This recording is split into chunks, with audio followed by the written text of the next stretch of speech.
Por favor, hermanos, acompáñenme a 2 de Timoteo, capítulo 3.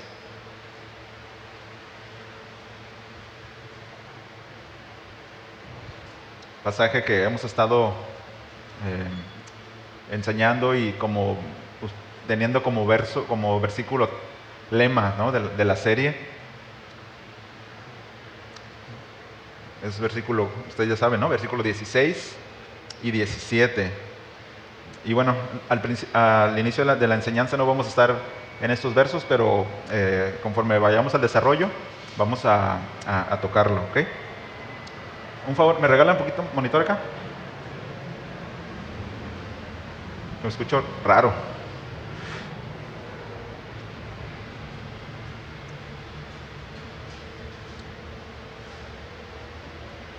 Vamos a leer desde el versículo 14, por favor, 14 al 17. ¿Listos? Dice así la palabra: pero persiste tú en lo que has aprendido y te persuadiste, sabiendo de quién has aprendido y que desde la niñez has sabido las sagradas escrituras, las cuales te pueden hacer sabio para la salvación por la fe que es en Cristo Jesús. Toda la escritura es inspirada por Dios y útil para enseñar, para redarguir, para corregir, para instruir en justicia, a fin de que el hombre de Dios sea perfecto, enteramente preparado para toda buena obra. ¿Me acompaña a orar? Señor, te damos gracias esta tarde por permitirnos reunirnos, Señor, un día más, un domingo más. Queremos honrarte este tiempo con la atención debida, Señor, con un corazón receptivo a tu palabra. Te pido que ayudes al predicador a poder ir al texto con temor, con temblor, Señor, no poniendo de mi cosecha. Gracias, Señor, por la vida de cada uno de mis hermanos y también, Señor, por aquellos que escucharán la grabación posteriormente. Que tú les hables, que tú, Señor, nos ayudes a crecer en todas estas doctrinas que hemos estado enseñando ya por 5 semanas. Gracias, Señor, por la porción cada domingo de tu doctrina, de tu instrucción. En el nombre de Jesús. Amén. Bien, hermanos. Si no me equivoco, ese es el tema número 5 de la serie. Y el título de la enseñanza es La suficiencia de las Escrituras. Ya vimos, ¿no?, la inspiración de las Escrituras, la autoridad de las Escrituras, la inerrancia, la infalibilidad, ¿no? Y bueno, todo esto es parte, ¿no?, de la suficiencia de las Escrituras. Sí, hoy. Y bueno, tiene su base en el verso que leí hace un momento. Y bueno, antes de iniciar, yo quisiera preguntarle y que pensara y meditara, ¿qué es aquello que a nosotros nos hace plenos? ¿Qué es aquello que a nosotros nos hace sentirnos seguros? Si usted le pregunta a un cristiano, si lo agarra así de sorpresa, ¿qué es lo que te hace pleno y seguro?, ¿qué cree que le va a contestar inmediatamente como respuesta automática? Dios, ¿no?, su palabra. Porque como hemos dicho, ¿no?, desde muchas veces tenemos las respuestas. Tenemos respuestas rápidas, ¿no?, y sabemos cómo responder a cuestionamientos como esto. Pero si nosotros reflexionamos en nuestro corazón, realmente, ¿qué me hace pleno? ¿Qué es aquello que me sostiene? ¿No? Si usted le pregunta a una persona que no es creyente, le va a decir, no, pues tener $1,000,000 en el banco, mira, me hace sentir tranquilo, ¿no? O tener un seguro de gastos médicos, ¿qué le parece?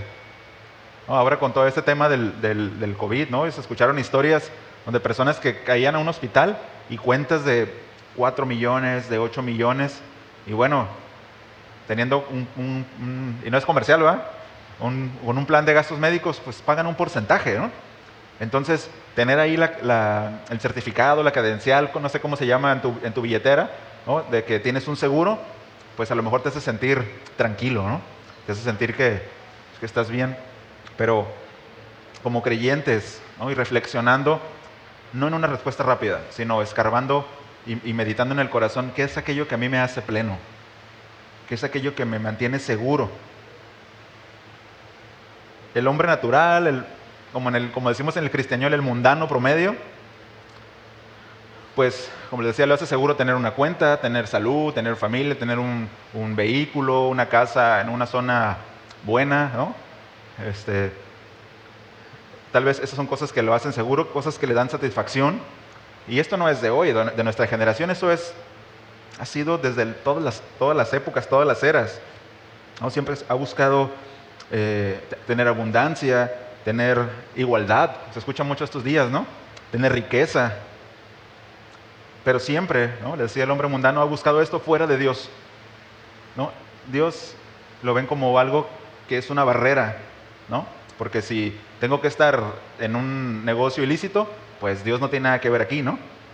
Y es algo donde puedes generar riqueza. Entonces, a lo largo de los años, hermanos, de las épocas, de los siglos, incluso, los hombres han buscado encontrar su plenitud, han buscado encontrar la respuesta a esas, luego, preguntas existenciales, ¿no? ¿Cuál es mi propósito en esta tierra? Y bueno, de repente se encuentran con algo, ¿no? Hablamos del siglo XIV, al siglo XVI, hubo algo que se llamó humanismo. Tal vez usted ha escuchado acerca de eso. Y básicamente el humanismo propone o lo que propuso en su momento fue que se priorizó la razón en lugar de la fe. Y fue algo novedoso, ¿no? O sea, ya desde tener a los griegos, ¿no? Como padres del pensamiento, como padres de la lógica. Y esto vino a ser un clic, ¿no? En un mundo medieval donde las cosas... Alguien decía que el pasto es rojo, ¿no? Como ahora. Y tenía que ser así porque si te oponías a eso, córtenle la cabeza, ¿no? Entonces el rey o el papa o gente que tenía autoridad son los que dictaban qué cosas debían de pensar. Entonces llega esto y es un respiro, ¿no? La razón sobre la fe.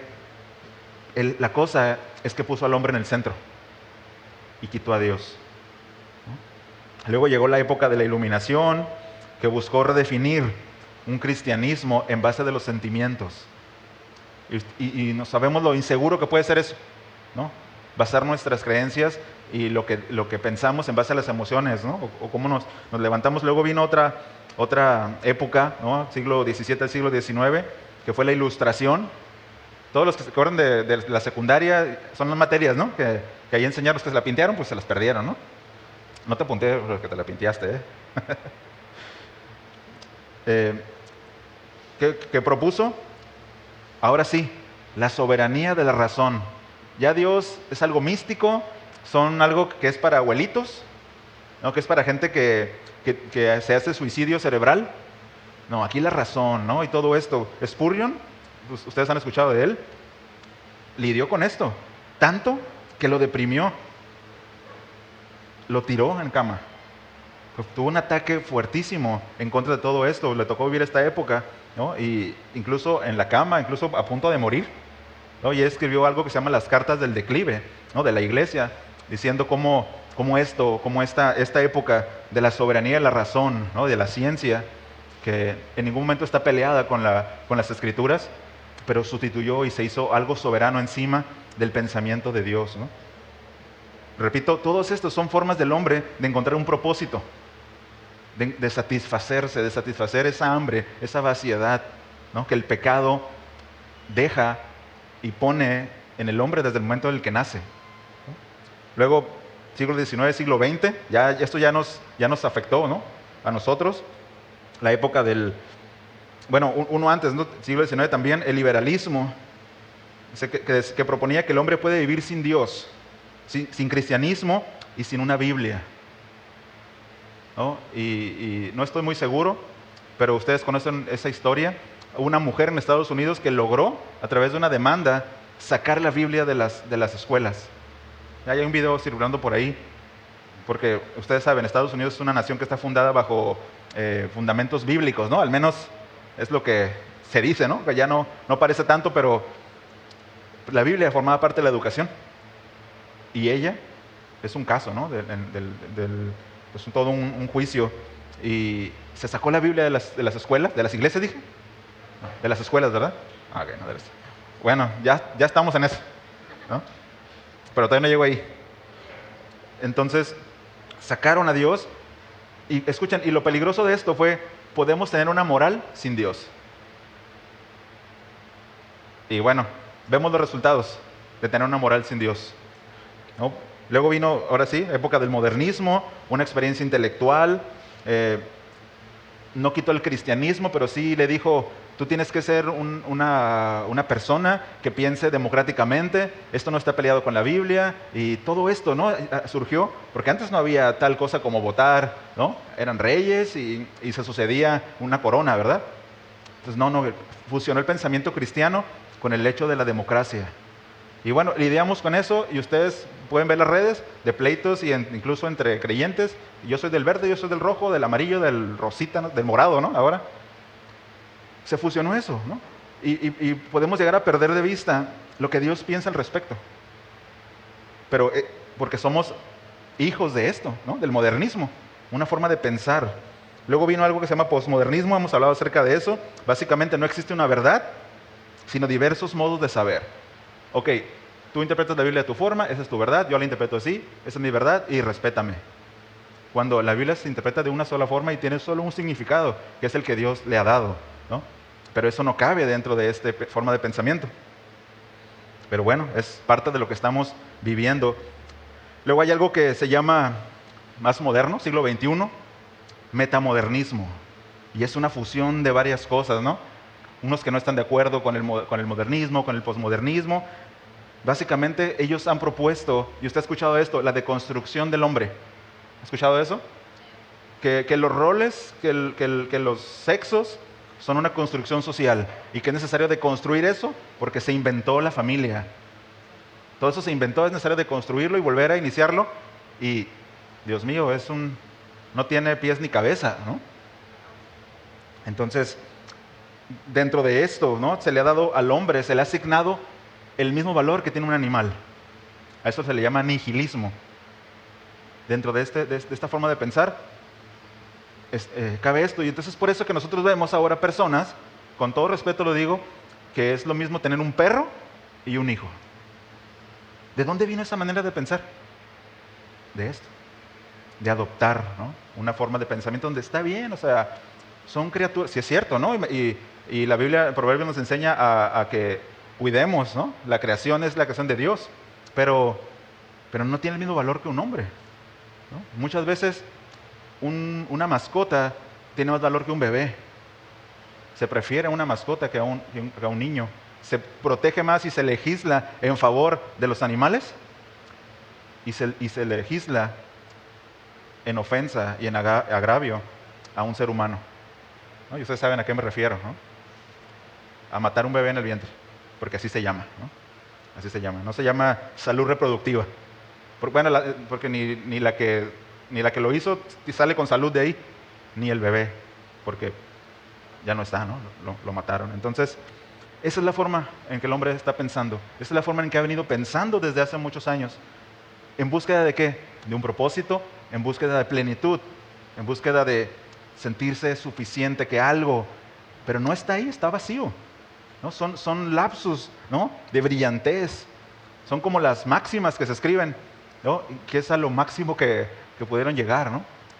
Pero al final, pues solo queda en eso, ¿no? Lapsus de iluminación. Una última cosa, también bastante actual, ¿no? Aquellos los que conocen a los Elon Musk, tratando de fusionar las máquinas, al tipo lo Terminator, ¿no? Fusionar las máquinas con los hombres, ¿para qué? Porque ahora sí, si lo hacemos, el hombre va a tener una supercapacidad infinita, ¿no? Porque va a conectarse chips en la cabeza, en su cerebro, y va a poder conectarse a un servidor en la nube, y básicamente superhombres, ¿no? Bueno, el eufemismo es que va a ayudar a personas con enfermedades mentales, ¿no? O sea, a comunicarse, ¿no? Si son, bueno, muchas cosas que pueden ser beneficiosas, sí, pero el propósito detrás de eso es crear un hombre como Satanás, como la serpiente le dijo a Eva, tú puedes ser como Dios. Fíjense, es el mismo engaño del Edén. Ahorita tú puedes ser como Dios, tú puedes automejorarte, tú puedes hacerlo. Ya pasamos por todas las filosofías, no, es que esto sí, ¿no? Esto sí, y aparte vamos a podernos ir a vivir a Marte, ¿no? Yo no sé, yo creo que todos los que son enemigos de la humanidad se deberían de ir a Marte, ¿verdad?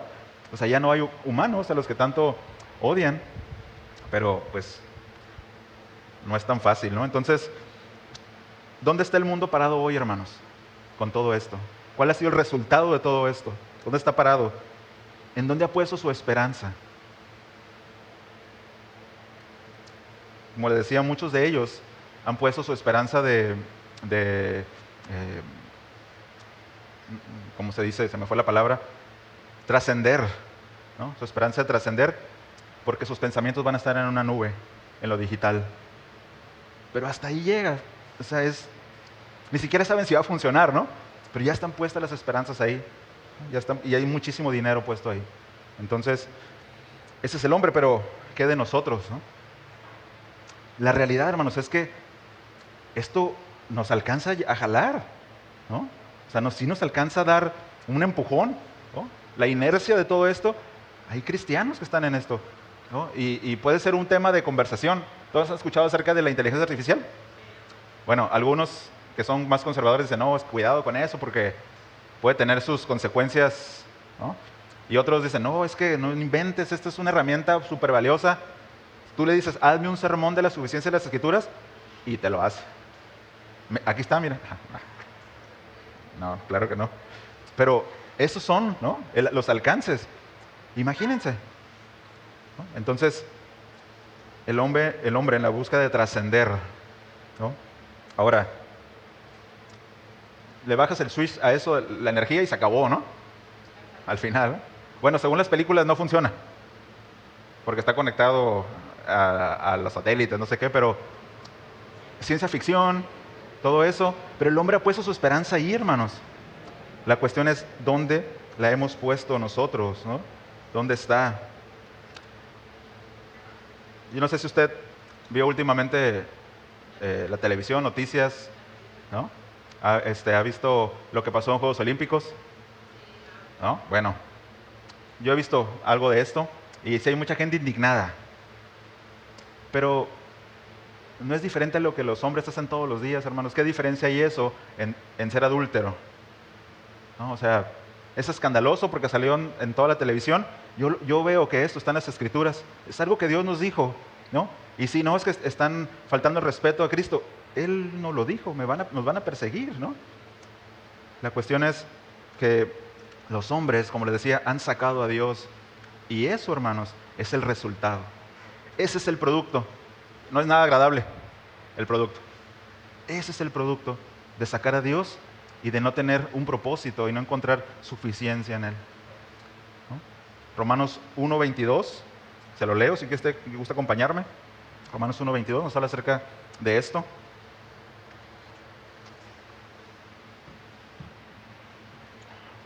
Dice así: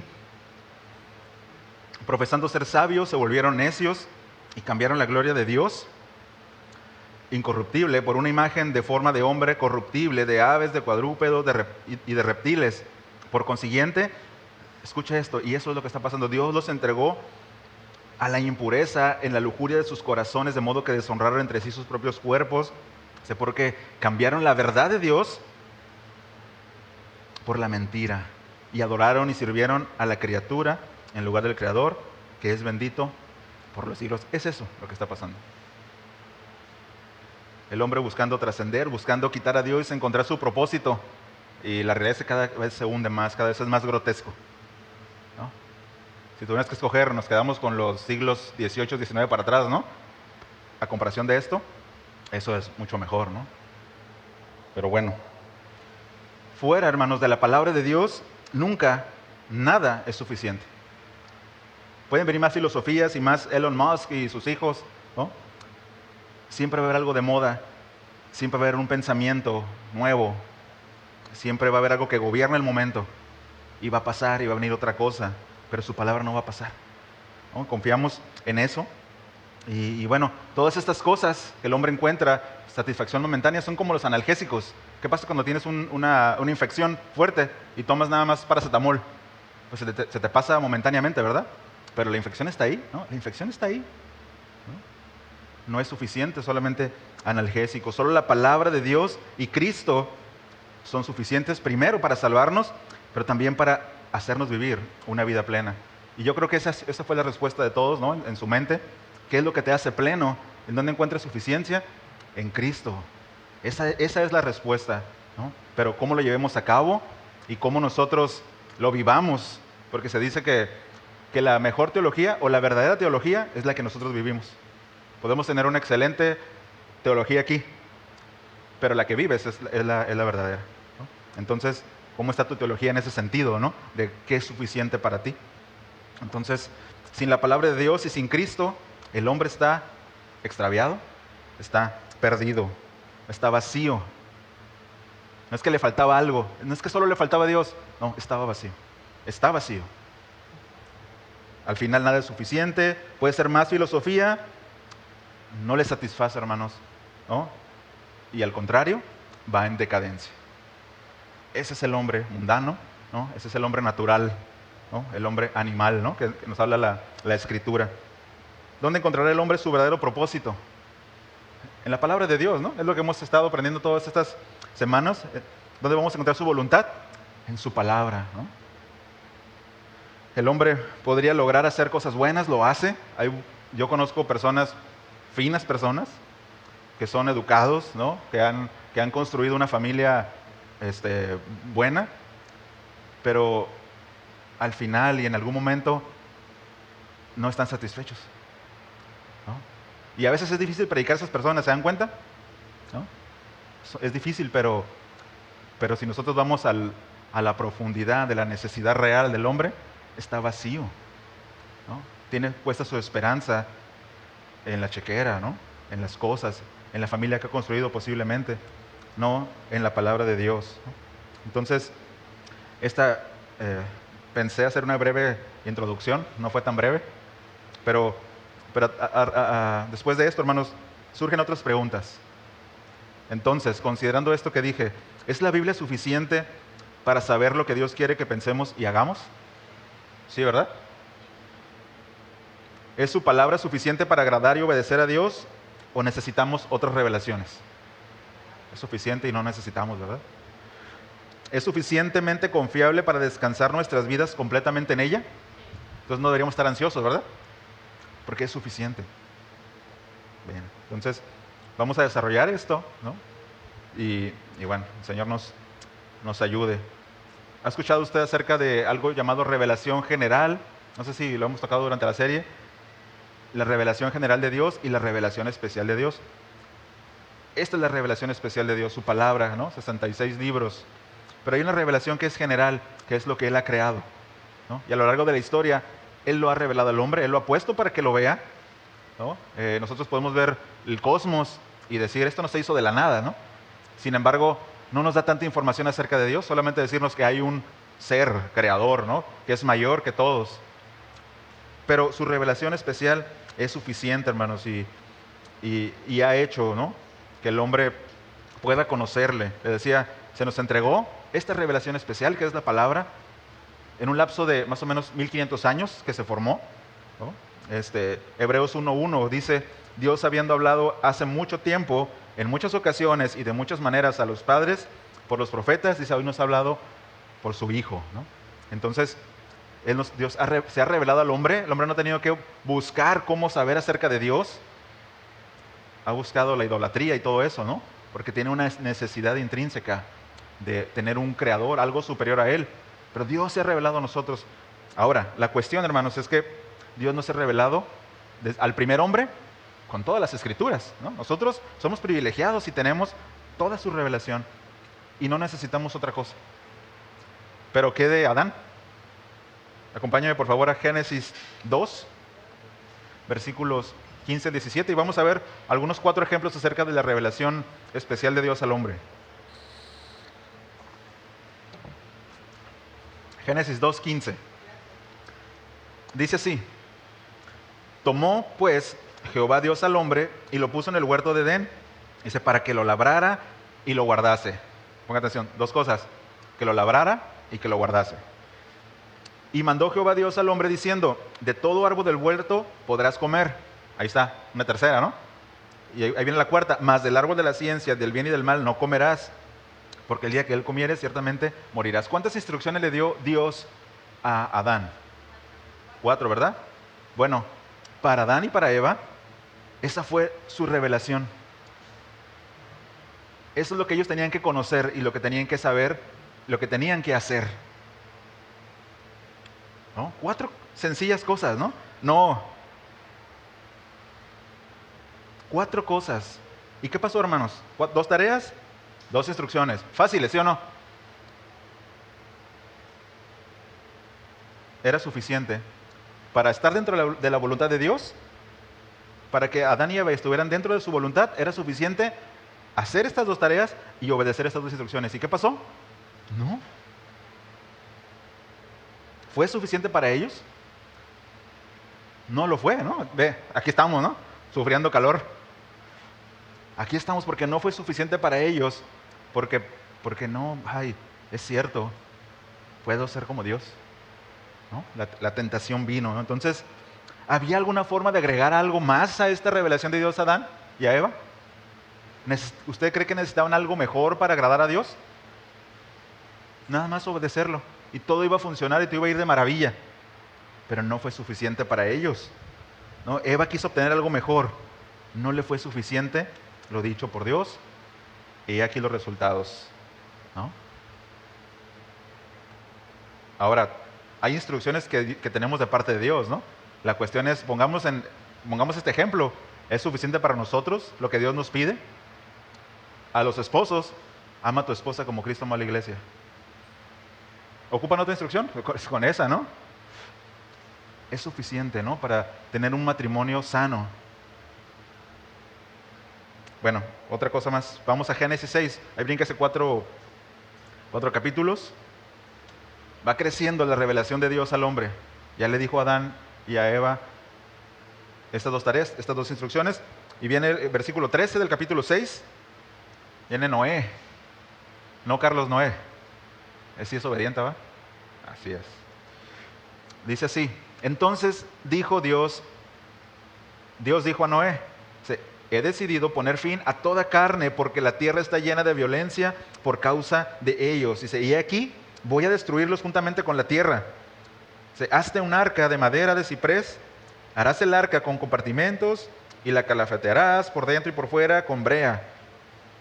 18 dice, pero estableceré mi pacto contigo. Dice, entrarás en el arca tú y contigo tus hijos, tu mujer y las mujeres de tus hijos. Hasta aquí, hermanos. ¿Sabía Noé que era un arca? Lo más seguro es que nosotros tenemos una idea de que es un arca, ¿no? Que es un barco. No tenía idea. Solamente siguió las instrucciones de Dios. ¿Qué dijo Noé en el versículo 22? Y así hizo Noé, conforme a todo lo que Dios le había mandado. Y otra vez dice, así hizo. ¿Fue suficiente para Noé? ¿Qué es un arca, Señor? ¿No? Bueno, ahora una pregunta creo que válida, ¿no? ¿Qué es lluvia, Señor? ¿Qué es agua, no? Bueno, tal vez es la que se tomaban, pero ¿qué es lluvia? No cuestionó. Para él fue suficiente. Tú vas a hacer esto. Así lo hizo Noé. Y es un gran ejemplo para nosotros, hermanos. Es un verso corto, pero con mucha enseñanza para nosotros. Así lo tenemos que hacer nosotros. Dios dice, confía. ¿Y qué va a hacer Samuel? Y así hizo Samuel. Confió. Sencillo, ¿no? ¿Suficiente? Suficiente. Noé halló gracia ante los ojos del Señor. Decía, no existían naves que poner la imaginación en ese momento. Noé no cuestionó, hermanos, la palabra de Dios. No obedeció. ¿Resultado? Aquí estamos, ¿no? Aquí estamos. Luego, Génesis 15, por favor. 9 capítulos adelante. Ando bueno por las matemáticas hoy. Ya empieza a ponerse la cosa ya no tan suficiente, ¿no? Todavía está más o menos. Génesis 15, versículo 4 al 6. Patriarca Abraham. Dice, pero he aquí que la palabra del Señor vino a él, se refiere a Abraham, ¿no? Diciendo, tu heredero no será este. Aquí se refiere cuando Dios ya le había hablado acerca de descendencia. Le dijo, tengo un siervo. Buena onda, Abraham, ¿no? Bueno, yo no tengo hijos, pero tengo un siervo. Era como una costumbre, ¿no? de la cultura. Y Dios le dice esto, tu heredero no será este. sino uno que saldrá de tus entrañas. Dice, él será tu heredero. Lo llevó fuera y le dijo, ahora mira el cielo y cuenta las estrellas, si te es posible contarlas. Y le dijo, así será tu descendencia. ¿Qué dice el 6, hermanos? Y Abraham creyó en el Señor y él se lo reconoció por justicia. ¿Se fija cuál fue la revelación de Dios a Abraham? Te voy a dar un hijo, no lo tienes, no tienes la más remota idea de cómo va a llegar, pero va a ser de tus entrañas. Y mira, así va a ser. ¿Y Abraham cuestionó? No. Creyó y le fue contado por justicia, ¿no? Entonces tuvo una promesa. Aparte Dios hizo un pacto con él, ¿no? Y aunque después vino ahí un tropezón, ¿no? Escuchó la voz de su esposa. Nada en contra de las esposas, ¿no? Sí dan buenos consejos. Se pueden equivocar, como pueden ver, ¿no? Y bueno, ahí están los problemas que hay ahorita en Medio Oriente. Pero fue suficiente para Abraham, hermanos. Fue suficiente. Dios no le dijo a Abraham, mira, luego de ti vas a tener así, así, así. No le explicó todo, ¿no? Y luego va a venir Cristo. Nosotros tenemos esa revelación. Él no la tenía ni se lo explicó. Sin embargo, Abraham fue fiel. Esa es la fe. Fue fiel, ¿sí? Toda su vida. Entonces, Dios no le dio más instrucciones. Para él fue suficiente el hecho de saber que Dios le iba a dar una descendencia en contra de todo, ¿no? Lo físico. Y se mostró fiel aún en esa adversidad. Y otra vez, y aquí estamos, ¿no? La descendencia de Abraham, ¿no? ¿Quién es aquel por el cual son benditas todas las naciones? Cristo. Por él son benditas todas las naciones, ¿no? Ese es el cumplimiento de la promesa. Y aquí estamos, ¿no? Pero ahora sí, brínquese, vamos al 32. Por favor. 17 capítulos adelante. Aquí ya se empiezan a poner insuficientes las instrucciones. Le dije Génesis, es Éxodo, perdón. Éxodo 32. Éxodo 32, versículos 15 y 16.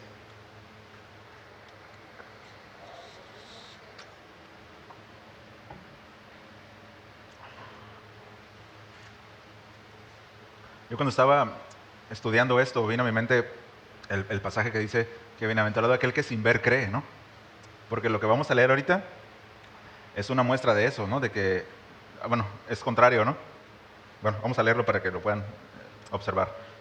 Versículos 15 a 16 de Éxodo 32. Dice, entonces se volvió Moisés y descendió del monte con las 2 tablas del testimonio en su mano. Tablas escritas por ambos lados, por uno y por el otro estaban escritas. Dice, y las tablas eran la obra de Dios, el dedo de Dios las había escrito, ¿no? Dice, y la escritura era escritura de Dios grabada sobre las tablas. Otra revelación de Dios a su pueblo, su ley. ¿Para qué era su ley, hermanos? Si ellos obedecían la ley, ellos podían relacionarse con Dios. Era a través de esa ley que ellos podían relacionarse. Si fuera de esa ley, sin cumplir esos mandamientos, el hombre no tenía la oportunidad de hacerlo. Pero Dios le da esa ley, es decir, por amor, Dios les da esa ley para que ellos se relacionen con Él. Pero ¿qué pasa? Vean, o sea, si usted ve el capítulo completo, no lo vamos a ver por causa del tiempo, pero está el monte, ya lo hemos hablado, está humeando, hay truenos, relámpagos, es decir, innegable la presencia de Dios en ese monte. Unas tablas escritas no por un hombre. Y el pueblo estaba viendo eso. El pueblo a este punto ya había cruzado el mar, ya tenían el maná, es decir, prueba tras prueba de la presencia de Dios en sus vidas, de la provisión de Dios en sus vidas, prueba tras prueba. ¿Y qué hace el pueblo, hermanos?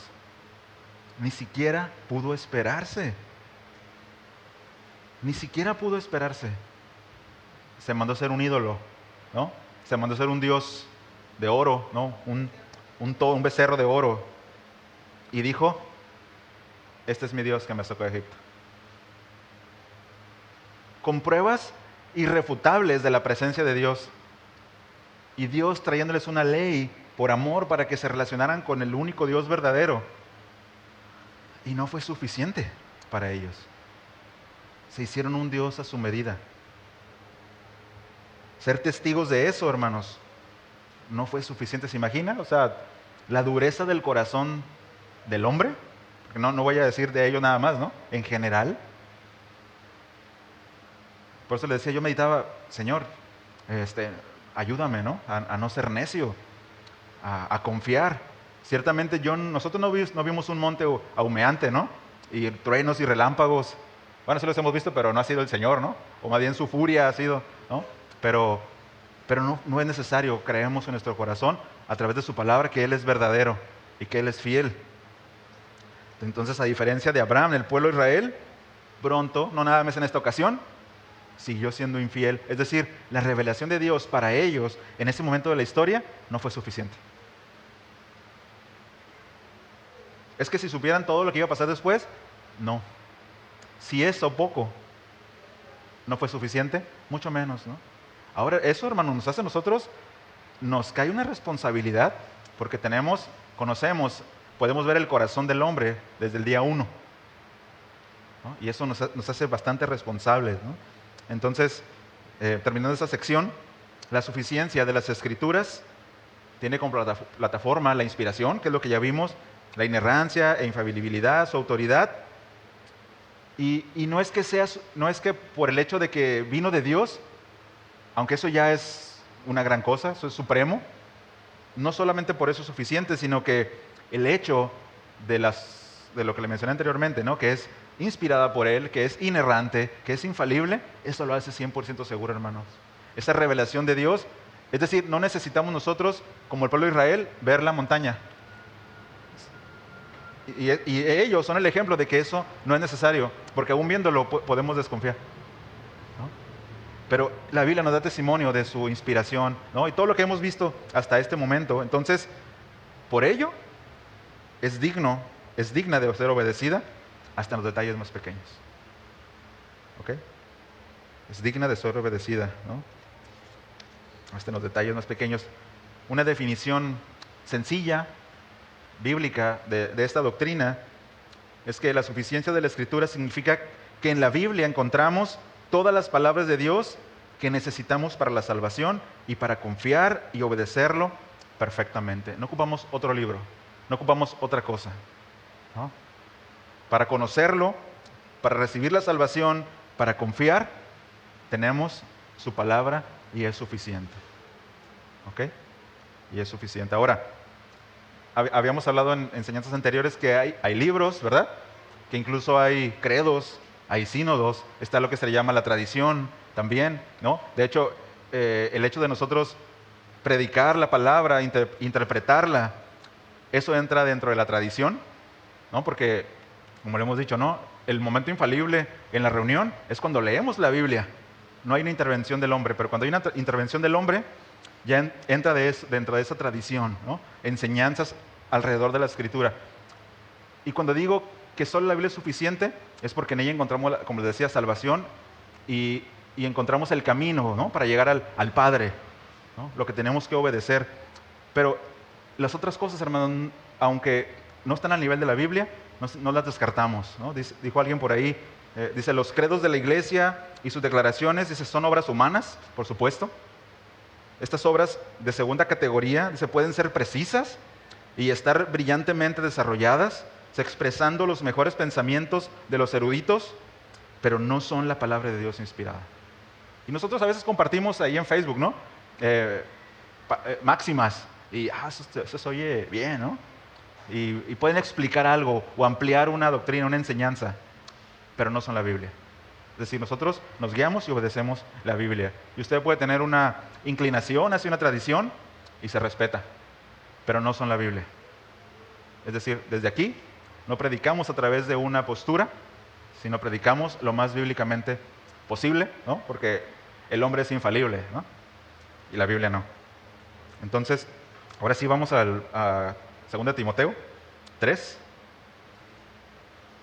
A mí me duele quemado. No sé si es mi cerebro o el cerebro de alguien por acá. O una bocina. Bueno, vamos a 2 Timoteo 3, por favor. Va a ser breve. Se lo prometo. Va a ser breve. El texto lema. Ya lo conocemos, lo sabemos de memoria. Y aunque hemos comentado, necesitamos ubicar por qué el apóstol Pablo le está diciendo eso a Timoteo. ¿qué está pasando alrededor de Timoteo? Que el apóstol Pablo le dice, ¿no? Ahí en el versículo 10 del capítulo 3 le dice, pero tú, dice, has seguido mi doctrina. ¿No? Y si usted lee toda la carta, ¿no? Pero más específicamente a partir del versículo 1, tal vez su Biblia dice el carácter de los hombres en los días postreros, ¿no? Y bueno, vamos a ir leyendo, no va a ser expositivo esto por cuestión de tiempo, pero vamos a ir leyendo por pasajes extensos. Dice, capítulo 3 de 2 Timoteo, dice, también debes hacer esto. Dice que en los postreros días vendrán tiempos peligrosos. Dice, porque habrá hombres amadores de sí mismos, avaros, vanagloriosos, soberbios, blasfemos, desobedientes a los padres, ingratos, impíos, sin afecto natural, implacables, calumniadores, intemperantes, crueles, aborrecedores de lo bueno, traidores, impetuosos, infatuados, amadores de los deleites más que de Dios. Dice, fíjese el 5, no, los hombres del mundo, no, ve el 5, que tendrán apariencia de piedad. Es decir, estos hombres están dentro de la iglesia, son religiosos, son como aquellos que Jesús acusó en el Sermón del Monte, ¿no? que vimos tantas veces, sepulcros blanqueados. Hombres que están dentro de la iglesia, que tienen esas características, dice, pero que tienen un vestido de piedad, ¿no? Ahora, como dice el apóstol Pablo, tiempos peligrosos, ¿no? Tiempos que nos alcanzan.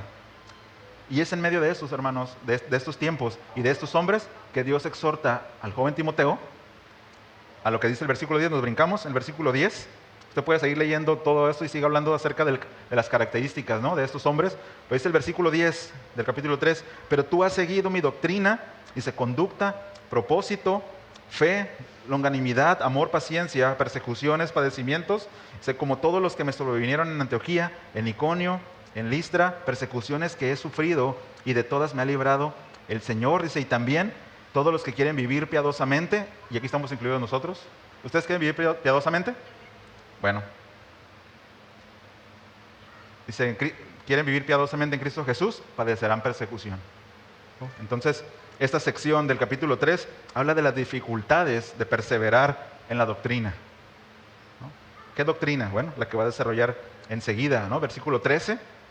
Dice, mas los malos hombres y los engañadores irán de mal en peor, engañando y siendo engañados. Luego dice el 14, ¿no? Aquí ya habla acerca, vimos, ¿no? las dificultades de perseverar en la doctrina, todo lo que puede pasar, ¿no? Si nosotros decidimos seguir al pie a Cristo, hay una necesidad de hacerlo, ¿no? Y es el versículo 14, dice, pero persiste tú en lo que has aprendido y te persuadiste, sabiendo de quién has aprendido, ¿no? Se refiere a él mismo. Dice, y que desde la niñez has sabido las sagradas escrituras, las cuales te pueden hacer sabio para la salvación, que es por la fe en Cristo Jesús. Entonces, hermanos, es en medio de esos hombres que están dentro de la iglesia, que son falsos maestros, que lo único que puede sostener a un joven pastor es la palabra, lo que él ha aprendido, ¿no? Lo que se ha persuadido, lo que su mentor le ha enseñado. ¿Se fija? No recurre a la sabiduría de los griegos, ¿no? A los sofistas. ¿Saben qué son los sofistas? Son hombres, ¿no? Que había escuelas de sofistas que enseñaban el arte de la expresión y de la persuasión a través de hacer frases, ¿no? Frases complejas y sofisticadas, en donde tú podías dar un sofismo y, oh, qué interesante, y te mirabas interesante e importante, ¿no? Y otro que era tal vez ignorante, pues ya no tenía nada que decir. Bueno, no fue a los sofismos ni a la sabiduría de los griegos. Dice, lo que has aprendido y te persuadiste, ¿no? Dice, sabiendo de quién has aprendido. Y vea, dice, desde la niñez has sabido las sagradas escrituras. ¿Qué escrituras? Bueno, aquí se refiere a todas las escrituras que tenían en ese momento, es decir, el Antiguo Testamento, pero también sus enseñanzas, ¿no? Por eso dice, sabiendo de quién has aprendido, ¿no? Y también, si vemos el contexto de Timoteo, él fue enseñado ¿por quién? Por su abuela, por su mamá también, ¿no? En donde, en el contexto de su casa, de su iglesia, ¿no? Entonces, es en este contexto, hermanos, que es necesario perseverar en la doctrina, ¿no? En medio de dificultades, en medio de persecución. ¿Y dónde encuentro yo mi fuerza para poder hacerlo? En las Escrituras, en lo que he aprendido, ¿no? En lo que me han persuadido, ¿no? Sus escrituras. Y bueno, de ahí después les decía, viene la necesidad de perseverar en eso. Lo conozco, lo tengo, persevero. Y el apóstol Pablo, ¿no?, le da este empujón, ¿no?, a Timoteo, que es el versículo 14 que leímos, porque no solamente es una frase para que nosotros los que predicamos desarrollemos, ¿no? O sea, puedes confiar y es suficiente porque la Escritura, porque toda Escritura, porque cada Escritura es inspirada por Dios. Entonces, tranquilo, Timoteo, ¿no? Recuerden que Timoteo era un joven pastor y esto, hermanos, que estaba pasando no estaba fácil. Tal vez el apóstol Pablo con su experiencia, ¿no?, con su conocimiento podía hacer frente, pero si usted le leo el versículo 1 del capítulo 2, de ahí de segunda carta, de Timoteo dice, tú pues, hijo mío, esfuérzate en la gracia que es en Cristo Jesús. Es decir, porque Timoteo, como un joven, era débil. No tendría la capacidad para afrontarlo, ¿no? Por eso le dice, esfuérzate en la gracia. Porque es solamente en la gracia que él iba a poder hacer esto.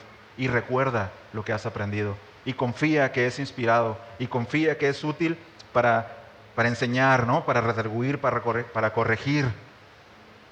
Y termina el 17, ¿no?, diciendo, a fin de que el hombre de Dios sea perfecto, enteramente preparado para toda buena obra.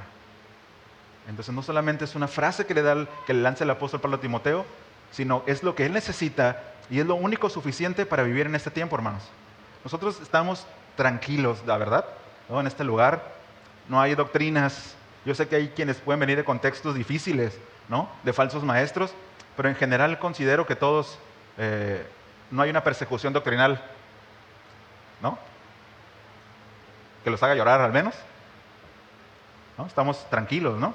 Pero bueno, sigue siendo lo mismo para nosotros. Nos persuadimos de lo que hemos aprendido, ¿no?, de su palabra, y eso debe ser suficiente para nosotros. Ahora, ¿cómo luce una vida así, hermanos? Porque estos son solo palabras, ¿no?, hasta ahorita. ¿Cómo luce una vida así? Vaya, capítulo 4, de ahí mismo, de 2 de Timoteo, capítulo 4, versículo 9, para ver cómo luce una vida.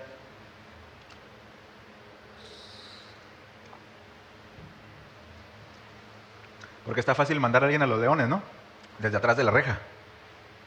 Dice el apóstol Pablo en sus instrucciones personales a Timoteo, dice, procura venir pronto a verme. Dice, y lea conmigo aquí, ¿no?, estos versículos, dice, porque Demas me ha desamparado. Dice, amando este mundo y se ha ido a Tesalónica. Crescente se fue a Galacia y Tito a Dalmacia. Dice, solo Lucas está conmigo. Toma a Marcos y tráele contigo porque me es útil para el ministerio. O sea, Tíquico lo envía a Éfeso. ¿Qué está pasando con el apóstol Pablo? Él está encarcelado, hermanos. Él está por entrar a un juicio donde se define no si va a salir libre, sino cómo va a morir, ¿no? O sea, lo de la libertad no está ya en discusión, ¿no? Y él está diciendo, ay, ayúdame con esto, ¿no? Ve al versículo 13. Dice, trae cuando vengas el capote que dejé en Troas en la casa de Carpo. Y vea esta última parte, dice, y los libros, mayormente los pergaminos. Un hombre que está en la cárcel, un hombre que está a punto de morir, no sabía si le iban a cortar la cabeza, no sabía si lo iban a quemar, si lo iban a empalar, si lo iban a aventar a las fieras. No sabía qué iba a pasar con él, sabía que iba a morir, ¿no? ¿Y qué está pensando? ¿No? Consígueme alguna anestesia, algo, ¿no, Timoteo? Algo que me haga que no me duela tanto lo que me va a pasar. Tráeme el capote, porque pasaba frío. Dice, y tráeme los libros. ¿Qué cree que estaban los libros y los pergaminos? ¿Recetas de cómo escapar de la cárcel? ¿No? La palabra de Dios. Lo que le había dicho a Timoteo, lo que te he enseñado, lo que te persuadiste, las escrituras. Dice, Alejandro el calderero, dice, me ha causado muchos males. Dice, el Señor le pague conforme a sus hechos. Y esto no hay que entenderlo como nosotros lo podemos decir, ¿no? Dios te bendiga, brother, ¿no? Se te atravesó alguien ahí, Dios te bendiga, sí, pero eso Dios te bendiga es que pase un tren, aunque no haya vías del tren, ¿no? Es genuino, hermanos. Dios, que el Señor le pague conforme a sus hechos, ¿no? Dice 15, dice, guárdate tú también de él. Dice, pues en gran manera se ha opuesto a nuestras palabras, es decir, al Evangelio. Versículo 16, dice, en mi primera defensa, piensa en el apóstol Pablo, a este punto, ¿cuántas iglesias él ya había predicado, ¿no? Se habían levantado iglesias, sembrado iglesias, hombres que habían sido entrenados, ancianos en muchos lugares, Timoteo, Tito, una gran obra para el Señor, ¿no? Había hecho. Y versículo 16, en mi primera defensa, ninguno estuvo a mi lado. Ninguno tuvo el suficiente valor para decir, sí, es cierto lo que dice este hombre, ¿no? Tuvieron miedo, ¿no? Como los discípulos cuando dejaron al Señor Jesús. Señor, nosotros vamos a seguir hasta la muerte y pase lo que pase. Y Pedro ahí, ¿no? Llegaron los soldados y bye. Ninguno estuvo a mi lado. O sea, todos me desampararon. Y otra vez, hermanos, dice, no les sea tomado en cuenta. Genuino. Versículo 17 dice, pero el Señor estuvo a mi lado y me dio fuerzas, dice, para que por mí fuese cumplida la predicación y que todos los gentiles oyesen. Entonces vea lo que un hombre, lo que un anciano en una cárcel, ¿no? Por entregar su vida, vea lo que está pensando. Vea lo que hay en la mente de un anciano. No está deseando el mal para aquellos que lo dejaron. Está pensando en, quiero por última vez volver a leer, ¿no? Esos pergaminos, por una última vez ver las palabras, ¿no? De los profetas, ver ahí, ¿no? La Torá. Ese es el corazón, hermanos, de alguien que confía y que Cristo es suficiente para él. Es decir, no importan las circunstancias alrededor.